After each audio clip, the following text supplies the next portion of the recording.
संसद के दोनों सदनों में बजट को लेकर चर्चा शुरू होते ही लोकसभा में विपक्ष ने जोरदार हंगामा किया। नारेबाजी के बाद कार्यवाही दोपहर 12 बजे तक के लिए स्थगित कर दी गई। विपक्षी सांसद बजट और अन्य मुद्दों पर सरकार से जवाब मांगते नजर आए, जिससे सदन का माहौल पूरी तरह गर्मा गया।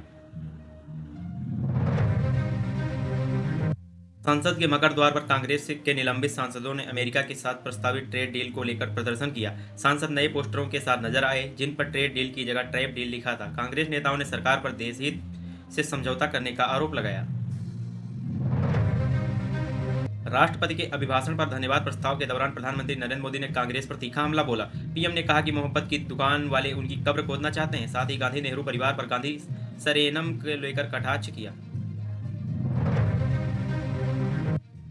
परीक्षा पे चर्चा के 9वें संस्करण का वीडियो जारी किया गया, जिसमें पीएम मोदी अलग अलग जगहों से छात्रों से संवाद करते दिखे। उन्होंने 5 राज्यों के विद्यार्थियों से सीधे बात कर परीक्षा पर तनाव, पढ़ाई रणनीति और जीवन मूल्यों पर महत्वपूर्ण सुझाव दिए। पीएम मोदी ने छात्रों से कहा कि आधी अधूरी शिक्षा का कोई लाभ नहीं होता और जीवन में संतुलन बनाकर चलना बेहद जरूरी है। उन्होंने समझाया कि एक तरफ झुकेंगे तो गिरेंगे, इसलिए पढ़ाई, खेल और निजी जीवन में बैलेंस बनाए रखना ही सफलता की कुंजी है।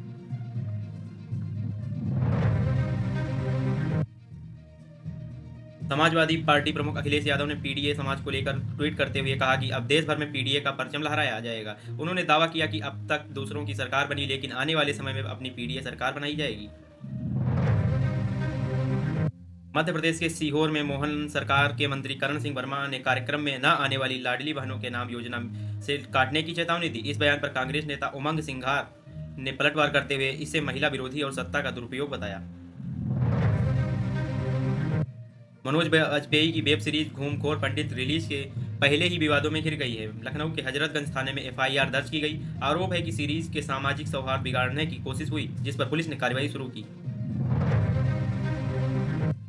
बसपा सुप्रीमो मायावती ने सोशल मीडिया पोस्ट कर कहा कि पंडित समाज को अपमानित किया जा रहा है। उन्होंने सरकार से मांगा कि इस विवादित फिल्म पर तुरंत प्रतिबंध लगाया जाए, ताकि समाज में फैल रहे आक्रोश को रोका जा सके। मणिपुर में नई सरकार बनने से एक दिन बाद ही हिंसा भड़क गई। चुराचांदपुर में कुकी समुदाय के प्रदर्शन के दौरान पथराव और आगजनी हुई। हालात काबू में करने के लिए पुलिस ने आंसू गैस का इस्तेमाल किया और भारी सुरक्षा बल तैनात किया। यूजीसी रेगुलेशन को लेकर बीएचयू में छात्रों के 2 गुट आपस में भी भिड़ गए। हॉस्टल में मेस में हुई मारपीट का सीसीटीवी सामने आया है। विवाद एक प्रचार मैसेज से शुरू हुआ था। मामले में 4 छात्रों के खिलाफ एफआईआर दर्ज की गई है। मेघालय के ईस्ट जयंतिया हिल्स में अवैध कोयला खदान में हुए धमाके में 18 मजदूरों की मौत हो गई। कई लोगों के फंसे होने की आशंका है। राहत और बचाव कार्य जारी है। पीएम और राष्ट्रपति समेत कई नेताओं ने घटना पर शोक जताया। प्रधानमंत्री नरेंद्र मोदी 7 और 8 फरवरी को मलेशिया के 2 दिवसीय दौरे पर जाएंगे। कुआलालंपुर में वे मलेशियाई पीएम अनवर इब्राहिम के साथ द्विपक्षीय वार्ता करेंगे, जिसमें व्यापार, सुरक्षा और क्षेत्रीय सहयोग जैसे अहम मुद्दों पर चर्चा होगी। केंद्रीय गृह मंत्री अमित शाह जम्मू कश्मीर के दौरे पर हैं, जहां वे सुरक्षा समीक्षा बैठक की अध्यक्षता करेंगे। शाह एलओसी के हीरानगर सेक्टर का भी दौरा करेंगे। उनके दौरे को देखते हुए जम्मू से श्रीनगर तक सुरक्षा व्यवस्था कड़ी कर दी गई है। सुप्रीम कोर्ट के जन स्वराज पार्टी की याचिका पर सुनवाई से इनकार कर दिया। पार्टी ने 2025 बिहार विधानसभा चुनाव रद्द करने की मांग की थी। सीजेआई ने टिप्पणी करते हुए कहा कि जनता ने पार्टी को नकार दिया है। पश्चिम बंगाल की ममता बनर्जी सरकार ने लक्ष्मी भंडार योजना में बड़ी बढ़ोतरी की है। अब सामान्य वर्ग की महिलाओं को 1500 रुपये प्रति माह मिलेंगे। सरकार का कहना है कि इससे महिलाओं की आर्थिक स्थिति मजबूत होगी और परिवारों को राहत मिलेगी।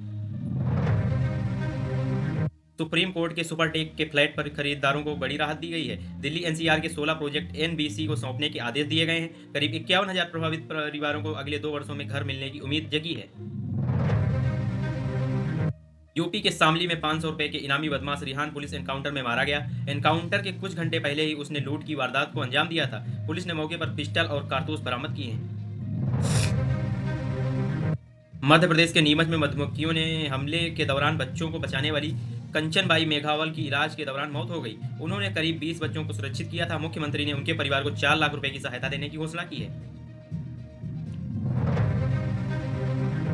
यूपी के बस्ती जिले में एक ही गांव के 3 छात्राएं रहस्यमय तरीके से लापता हो गईं। 2 छात्राएं 11वीं और एक 7वीं कक्षा में पढ़ती थी। पुलिस जांच में जुटी है और परिजन अनहोनी की आशंका जता रहे हैं।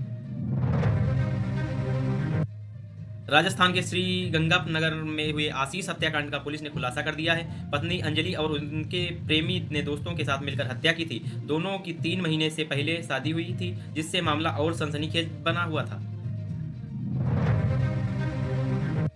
यूपी के संभल में एक बड़े सर्राफा व्यापारी के यहाँ छापेमारी से 33 करोड़ रुपए का अवैध सोना, चांदी और हीरा बरामद किया गया है। टैक्स विभाग ने व्यापारी पर 1 करोड़ 20 लाख रुपए का जुर्माना लगाया है। गुजरात के गिर सोमनाथ जिले के मुरलीधर कॉम्प्लेक्स में भीषण आग लग गई, जिसमें 30 से ज्यादा दुकानें जलकर खाक हो गईं। करोड़ों का नुकसान हुआ है। राहत की यह बात कि इस हादसे में किसी की जान नहीं गई। ओमन में होने वाली अमेरिका ईरान न्यूक्लियर वार्ता पर पूरी दुनिया की नजर है। अमेरिका की ओर से स्टीव विटकॉफ और